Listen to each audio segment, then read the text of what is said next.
Mr. Vu Ten Lop, Chairman of the Vietnam Chamber of Commerce and Industry, government and business leaders, development partners, friends. I'm delighted to join you in the launch of the 2013 Provincial Competitiveness Index report today. This year is the first year that the PCI report is produced independently by the Vietnam Chamber of Commerce and Industry. VCCI's new leadership role will ensure the sustainability of this important survey in the future. Thank you, VCCI, for taking on this important report. Thank you to the research teams who have worked so hard, and most importantly, thank you to the domestic and foreign businesses who provided the input for the PCI survey.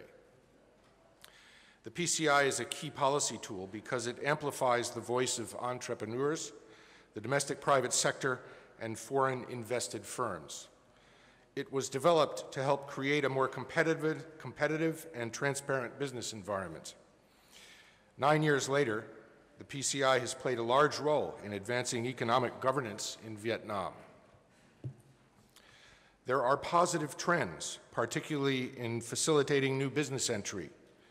Most importantly, there are gradual improvements on economic governance in 51 out of 63 provinces and cities since 2006. From year to year, provinces may move up or down the rankings, but overall, there has been progress in economic governance. I am confident that this will serve as an important foundation for future growth. One measure of the PCI's impact is the competitive buzz around each year's launch. Provincial leaders eagerly anticipate the rank of their province. In that spirit, I'm pleased to be able to congratulate Da Nang, a perennial PCI high performer, for its success in efforts to reach the top again after having slipped out of the top 10 last year. I also congratulate Tua Tien Hui for coming in close behind at number 2. The Mekong Delta region maintains its strong collective results again this year, with Bun Che rising up to number 6. We also continue to see improvements in many provinces throughout the ranking, including Hanoi.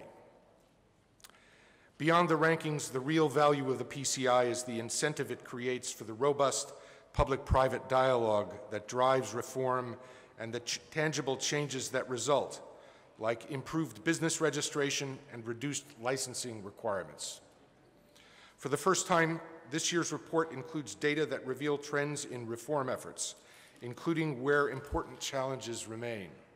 This provides another tool to help refine and focus those efforts. On the other hand, this report also indicates that 2013 was another difficult year for many businesses in Vietnam, with an erosion of confidence about the future. Fewer companies than previously stated an intention to make new investments. A new comparative analysis of the attractiveness of Vietnam versus other investment destinations considered by foreign investors indicates that Vietnam became less attractive to investors last year. A high regulatory burden, the low quality and reliability of infrastructure, and corruption are foreign investors' main concerns. Vietnam will have to work hard to compete, not only with traditional markets, but also with a number of new ones that are proving attractive to investors. I'm pleased that the long-term positive trend on provincial governance makes this possible, and that U.S. government programs can facilitate your efforts to compete. Once again, thank you for attending today's launch and for everyone's contributions to the 2013 PCI. I'm confident that VCCI and the PCI will continue to play a leading role in promoting a better business environment in Vietnam in the years ahead. Thank you very much.